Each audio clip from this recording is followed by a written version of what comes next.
When you think about mythology and classical antiquity, what comes first to your mind? If you're anything like me, you might find you've forgotten some or even many of the details, that is, until you watch or listen to a retelling or reinterpretation, and you feel a strong sense of recollection or familiarity with certain characters and events. Welcome to Audiobook Reviews in 5. This is Yana, also known as Jana, and today I'm reviewing Mythos, the Greek myths reimagined, written and read by the British actor and comedian Stephen Fry.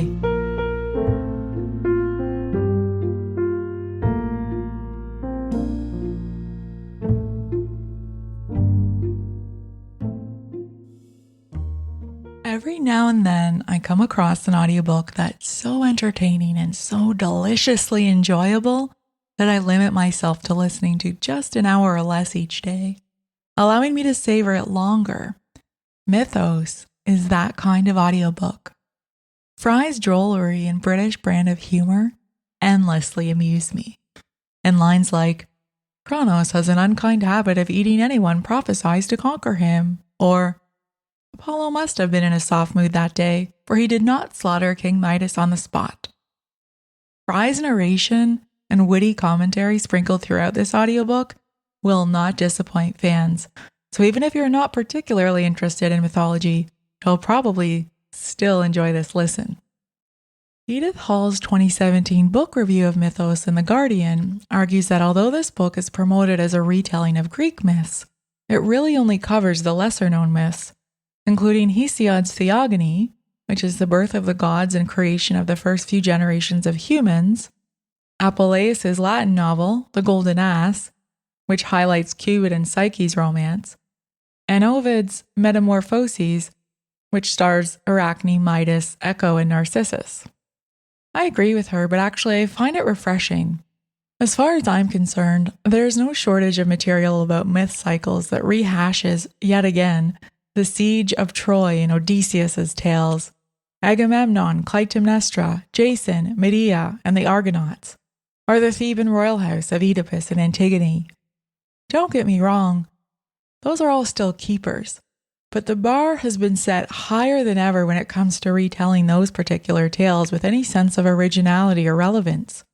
And if you're an Audible listener, check out Stephen Fry's 15-hour-long audiobook supplement about Greek heroes that came out in April 2020. I haven't listened to it yet, but it sounds like a good one to add to my list. Now, turning back to Mythos, an especially delightful surprise you don't want to miss out on will be Fry's appendix of notes at the end. I know it sounds odd, but hear me out.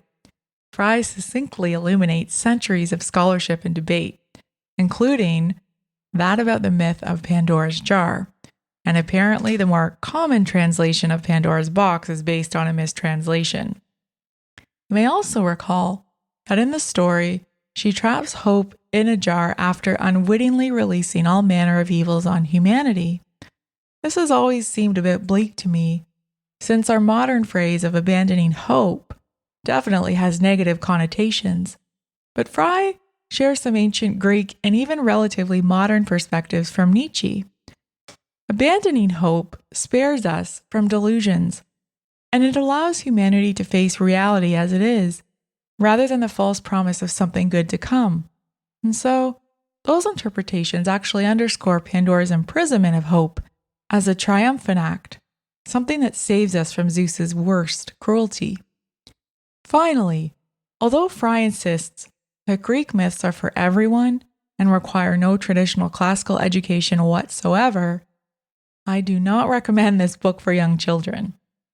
The vast majority of the stories involve some sort of gruesome violence, pain, or suffering. Ultimately, this listen is for adult fans of Stephen Fry and mythology enthusiasts, and I certainly fit that bill on both counts. So check it out.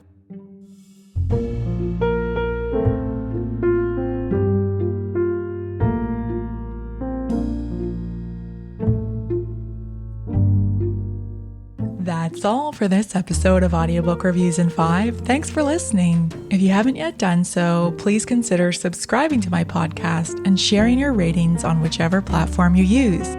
I look forward to checking in with you all again soon. Please stay safe and be well.